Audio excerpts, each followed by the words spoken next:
Hello everyone, SSC exam 2026 के GK GS के इस वीडियो में आपका स्वागत है। फ्रेंड्स, इस वीडियो सीरीज में एडीक्यूटी के द्वारा अभी हाल में पूछे गए सभी इंपॉर्टेंट क्वेश्चंस का subject wise topic wise detail explanation करेंगे। तो आज हम लोग इमरजेंसी के क्वेश्चंस को डिस्कस करेंगे। जिन्होंने अब तक चैनल को सब्सक्राइब नहीं किया है, प्लीज़ चैनल को लाइक शेयर एंड सब्सक्राइब जरूर करें। इसकी PDF हमारे टेलीग्राम चैनल द जीके 360 पर अवेलेबल है, आप इसे वहाँ से डाउनलोड कर सकते हैं। तो चलिए वीडियो स्टार्ट करते हैं। आज का पहला सवाल है, which article allows the president to impose president rule in a state. कौन सा अनुच्छेद राष्ट्रपति को किसी राज्य में राष्ट्रपति शासन लागू करने की अनुमति देता है? ऑप्शन है आर्टिकल 352, 356, 360 या 365। तो हमारे संविधान में 3 प्रकार के आपातकाल यानी 3 प्रकार के इमरजेंसी का उल्लेख है। 3 प्रकार के इमरजेंसी लगाए जाते हैं। पहला है आर्टिकल 352, जिसके अंतर्गत राष्ट्रीय आपात लगाया जाता है। राष्ट्रीय आपातकाल कहा जाता है इसे। यह युद्ध और सशस्त्र विद्रोह की स्थिति में लगाया जाता है। युद्ध या सशस्त्र विद्रोह के स्थिति में। दूसरा है आर्टिकल 356। 356 में राज्य में राष्ट्रपति शासन लगाया जाता है। राज्य में राष्ट्रपति शासन तब लगाया जाता है जब राज्यपाल को लग जाए कि यहाँ का मतलब राज्य का संवैधानिक तंत्र विफल हो चुका है। ठीक है। तीसरा है आर्टिकल 360। इसे वित्तीय आपात के रूप में जाना जाता है। वित्तीय आपात, फाइनेंशियल इमरजेंसी। तो यह फाइनेंशियल क्राइसिस के समय किया जाता है, हालांकि अभी तक यह एक बार भी इसका प्रयोग नहीं किया गया है। तो सवाल में पूछा गया राष्ट्रपति शासन, तो राष्ट्रपति शासन आर्टिकल 356 में है, यानी बी इसका राइट आंसर है।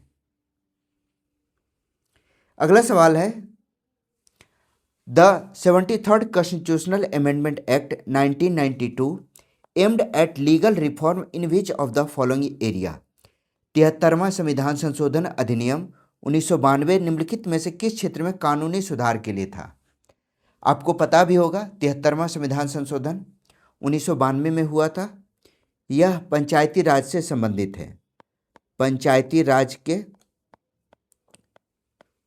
राज को संवैधानिक दर्जा दिया गया था 73वें संविधान संशोधन के द्वारा।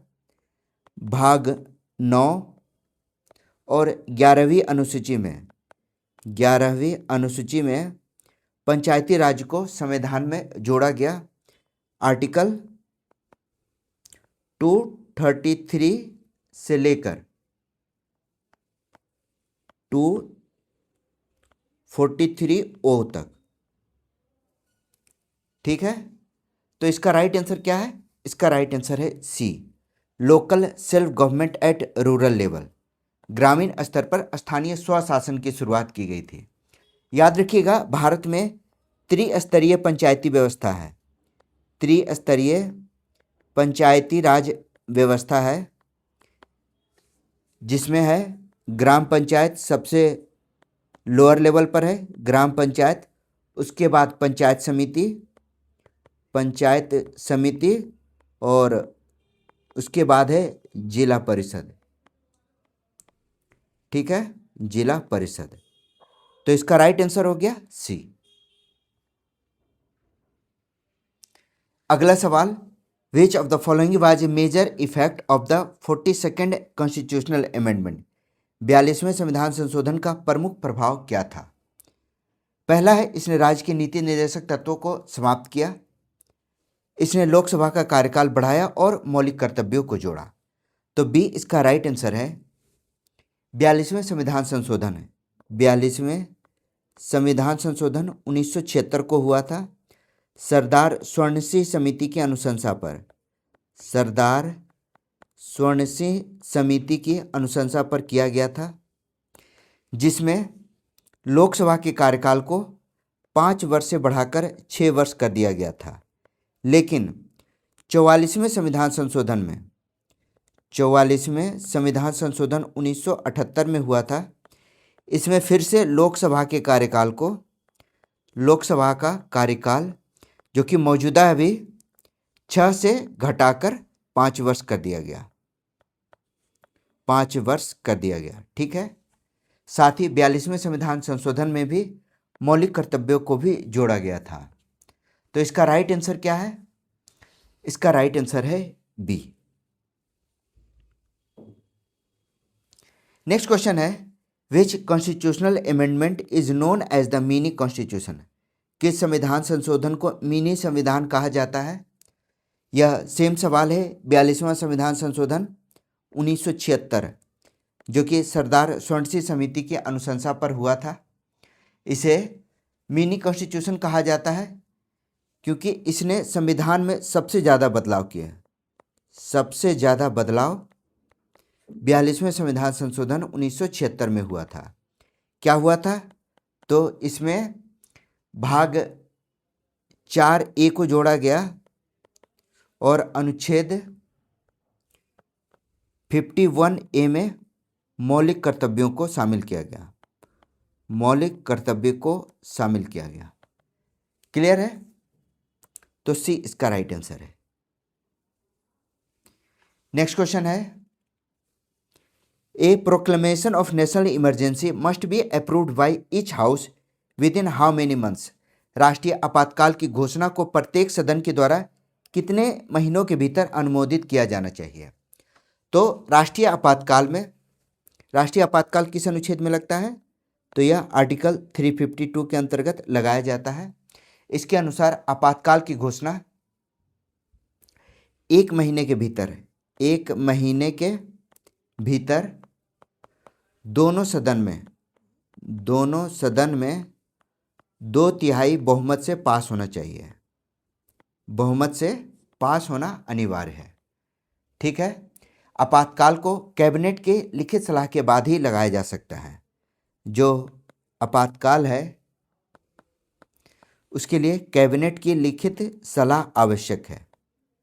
कैबिनेट की लिखित सलाह आवश्यक है। ठीक है। स्वीकृति के बाद 6 महीने तक, जब इसकी स्वीकृति मिल जाएगी आपातकाल की, तो स्वीकृति के बाद 6 महीने तक यह प्रभावी रहेगा। 6 माह तक प्रभावी रहेगा। तो राइट आंसर होगा ए। ठीक है। 1 महीने के भीतर इसका अनुमोदन होना आवश्यक है, तो ए इसका राइट आंसर है। Which of the following is true regarding the Anglo-Indian representation in state assembly? राज्य विधानसभाओं में एंग्लो इंडियन प्रतिनिधित्व के संबंध में निम्नलिखित में से कौन सा कथन सही है? हमने पहले भी बताया था कि एंग्लो इंडियन की जो व्यवस्था है अब वह समाप्त हो गई है। तो 104वां संविधान संशोधन 2020 में हुआ था, जिसके अंतर्गत एंग्लो इंडियन जो कि मनोनीत किए जाते थे, कहाँ? लोकसभा और विधानसभा में। लोकसभा और विधानसभा में एंग्लो इंडियन का मनोनयन किया जाता था। याद रखिए, विधानसभा में 1 और लोकसभा में 2 मेंबर एंग्लो इंडियन का मनोनीत होते थे, जो कि अब इसे समाप्त कर दिया गया है। ठीक है। तो राइट आंसर हो गया सी। अगला सवाल, article 370 was abrogate by which constitutional mechanism? अनुच्छेद 370 को किस संवैधानिक तंत्र के द्वारा निरस्त किया गया? तो अनुच्छेद 370 आपको पता है यह जम्मू कश्मीर से संबंधित है। जम्मू कश्मीर को इसके अंतर्गत विशेष प्रावधान किया गया था। तो 5 अगस्त 2019 को आर्टिकल 373 के अंतर्गत कॉन्स्टिट्यूशनल ऑर्डर जारी करके अनुच्छेद 370 को निष्प्रभावी कर दिया गया। ठीक है। तो राइट आंसर होगा ए, प्रेसिडेंटल ऑर्डर आर्टिकल 373 के तहत राष्ट्रपति के आदेश के बाद। तो जम्मू कश्मीर के संविधान सभा की जगह संसद से सहमति ली गई थी और जम्मू एंड कश्मीर को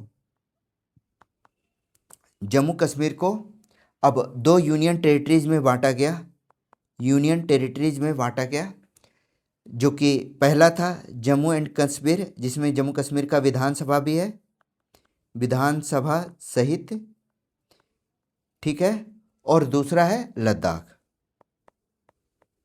लद्दाख, ठीक है।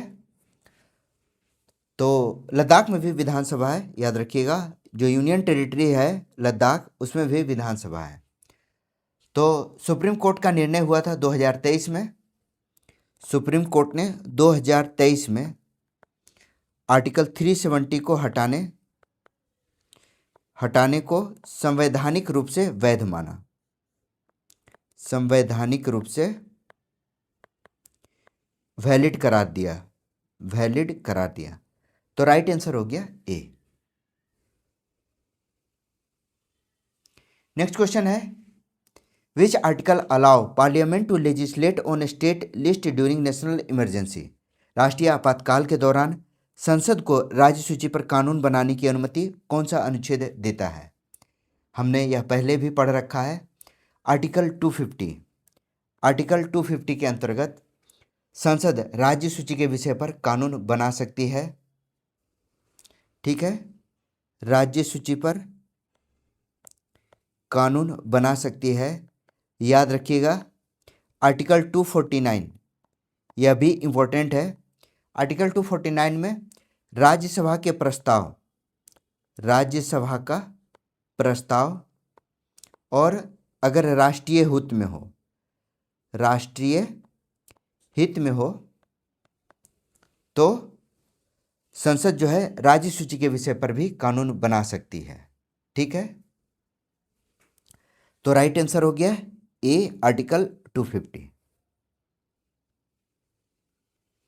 नेक्स्ट क्वेश्चन है, by which amendment was education transferred to the concurrent list. किस संशोधन के द्वारा शिक्षा को समवर्ती सूची में स्थानांतरित किया गया था?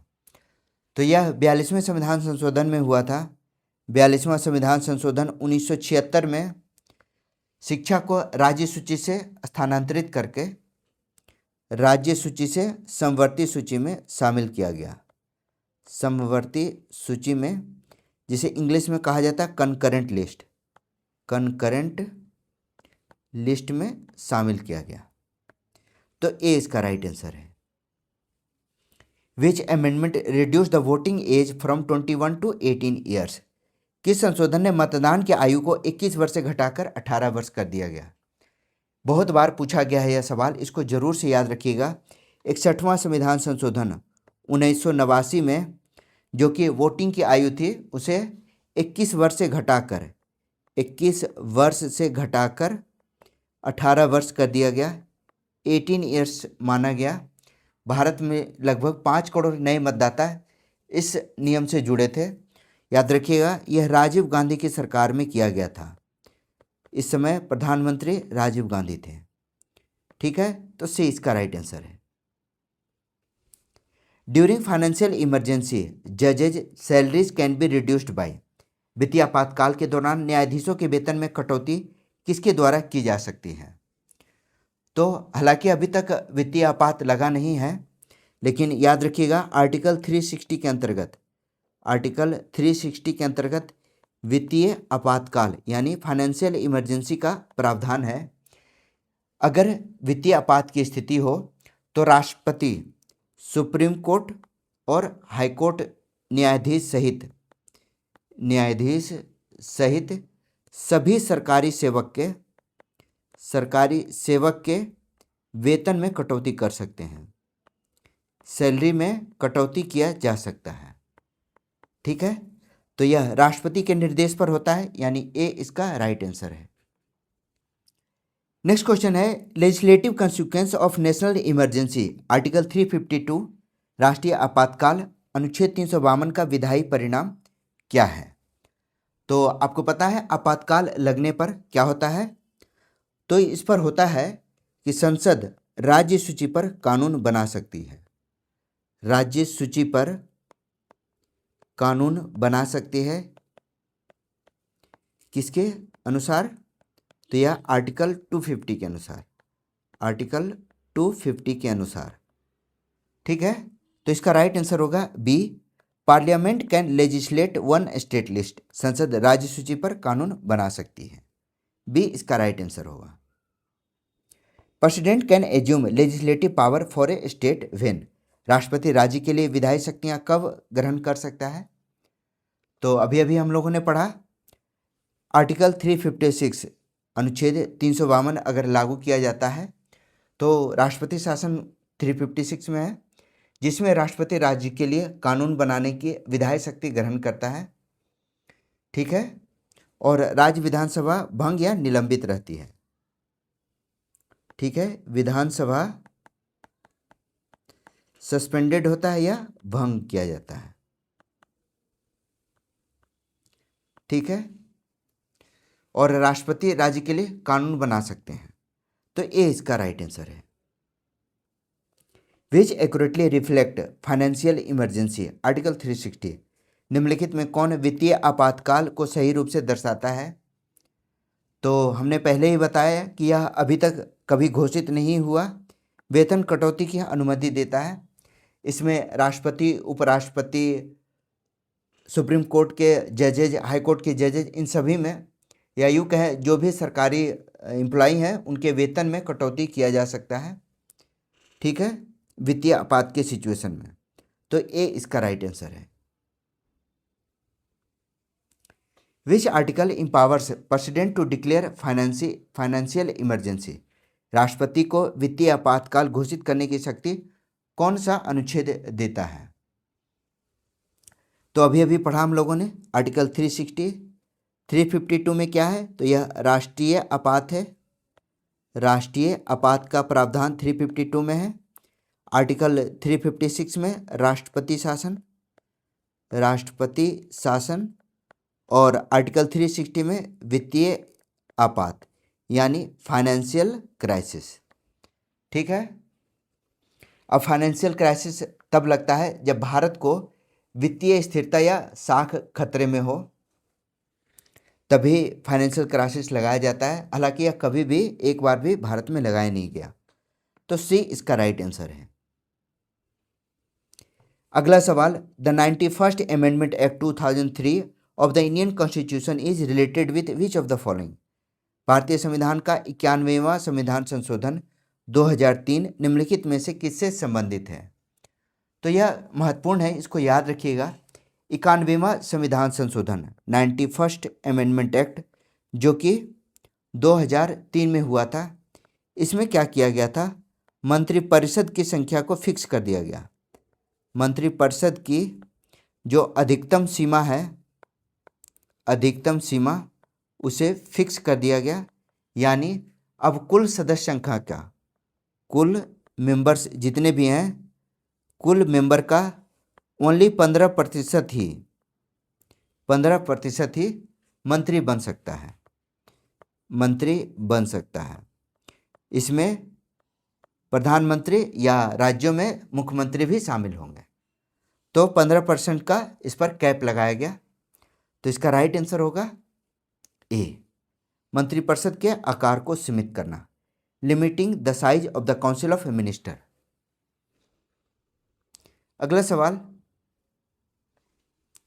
What is the maximum number of minister including the prime minister allowed in the council of minister as per the 91st constitutional amendment act 2003 constitution of India, भारत के संविधान के 91वां संविधान संशोधन अधिनियम 2003 के अनुसार मंत्रिपरिषद में प्रधानमंत्री सहित मंत्रियों की अधिकतम संख्या, तो यह है 15%, लोकसभा की कुल संख्या का 15%।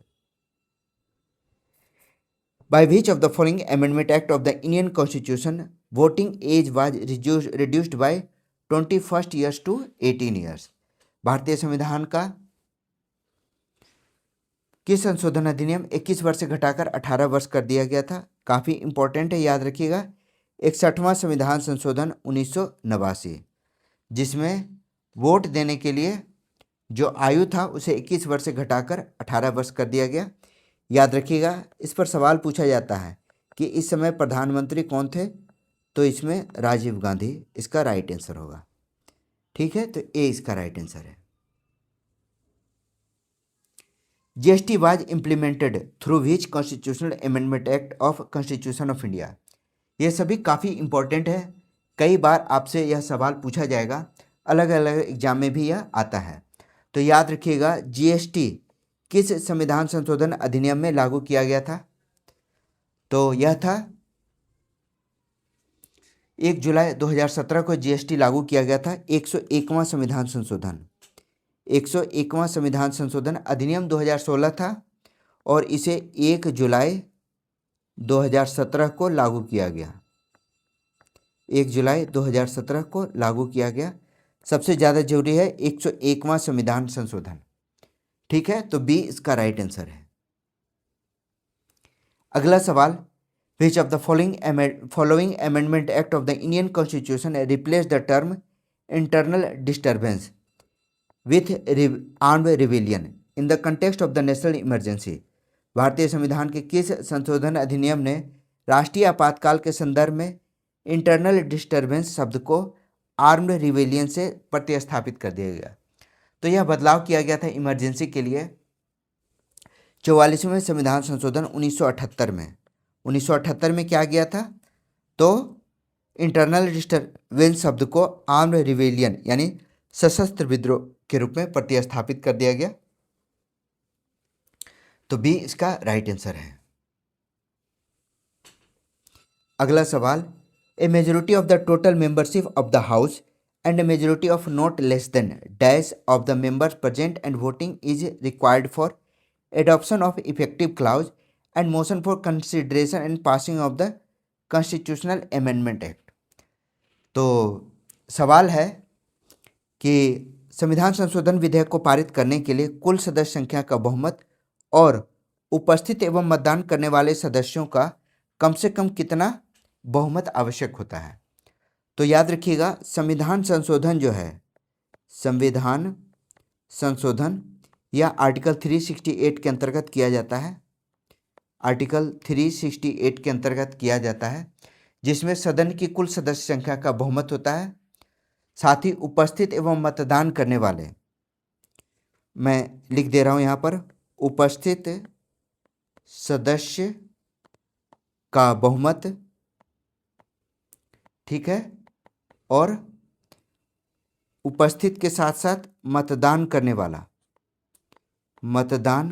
वाले सदस्यों का 2/3 से बहुमत है, यानी विशेष बहुमत से इसे पारित करना आवश्यक है, विशेष बहुमत से। ठीक है, तो 2/3 इसका राइट आंसर होगा बी। अब आपको एक चीज़ जानना बहुत जरूरी है। तो हमारे संविधान में जो संशोधन होता है, मुख्य रूप से 3 प्रकार के संशोधन होते हैं, 3 प्रकार के। पहला कहलाता है साधारण बहुमत। दूसरा हो गया विशेष बहुमत से, विशेष बहुमत में 2/3 सदस्यों का बहुमत आवश्यक होता है।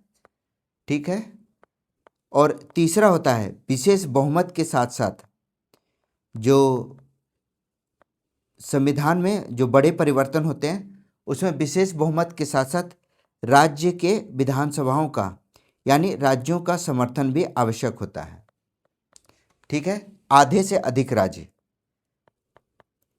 हाफ से अधिक राज्य का समर्थन आवश्यक होता है। तो 3 प्रकार के संशोधन किए जाते हैं। तो राइट आंसर हो गया B 2/3। Which article of the Indian constitution is related with the duty of the union to protect a state against external aggression and internal disturbance? भारतीय संविधान का कौन सा अनुच्छेद राज्यों को बाहरी आक्रमण और आंतरिक अशांति से बचाने के लिए संघ के कर्तव्य से संबंधित है? तो आर्टिकल 355 में संघ का यह कर्तव्य होता है कि राज्यों को बाहरी आक्रमण और आंतरिक अशांति से बचाने के लिए उसे सुरक्षित रखें। ठीक है, तो सी इसका राइट आंसर है। याद रखिएगा 355 और 356 में स्लाइटली डिफरेंस है, जो कि आपको पता चल गया होगा। अगला सवाल, which of the following amendment act of the Indian constitution made Sikkim full fledge state of India? किस अनुच्छेद में, किस संविधान संशोधन अधिनियम में सिक्किम को भारत का पूर्ण राज्य का दर्जा दिया गया, यानी सिक्किम को पूर्ण राज्य बनाया गया था? यह भी सवाल कई बार पूछा जा चुका है। याद रखिएगा 36वां संविधान संशोधन, यहाँ कन्फ्यूज कर देंगे, 36वां है और 30वां है। तो 36वें संविधान संशोधन 1975 में सिक्किम को भारत का 22वां राज्य बनाया गया। 22nd स्टेट बनाया गया सिक्किम को। ठीक है, तो डी इसका राइट आंसर है। अगला सवाल, which article of the Indian constitution is related with power of parliament to amend the constitution and procedure therefor. भारतीय संविधान का कौन सा अनुच्छेद संविधान में संशोधन करने की संसद की शक्ति और प्रक्रिया से संबंधित है? तो हमने अभी अभी बताया आर्टिकल 368 के अंतर्गत संविधान में संशोधन किया जाता है। जो संविधान में संशोधन है वह आर्टिकल 368 के अंतर्गत किया जाता है। संशोधन 3 प्रकार से होते हैं। कौन कौन? एक तो साधारण बहुमत से, ठीक है। दूसरा होता है विशेष बहुमत से, और तीसरा होता है विशेष बहुमत के साथ आधे से अधिक राज्यों का समर्थन, आधे से अधिक राज्य का समर्थन। यह बिल्कुल संविधान में क्रिटिकल जो चेंजेज होते हैं, संशोधन होता है, तभी यह प्रावधान लगाया जाता है। तो सवाल का राइट आंसर है बी 368। तो ये था इमरजेंसी से जुड़े हुए एसएससी के अलग अलग एग्जाम में पूछे गए क्वेश्चंस का डिटेल एक्सप्लेनेशन। वीडियो कैसा लगा कमेंट में ज़रूर बताइए। वीडियो को लाइक शेयर एंड सब्सक्राइब जरूर कीजिए। मेरा नाम है Rahul Sinha. Thank you for watching.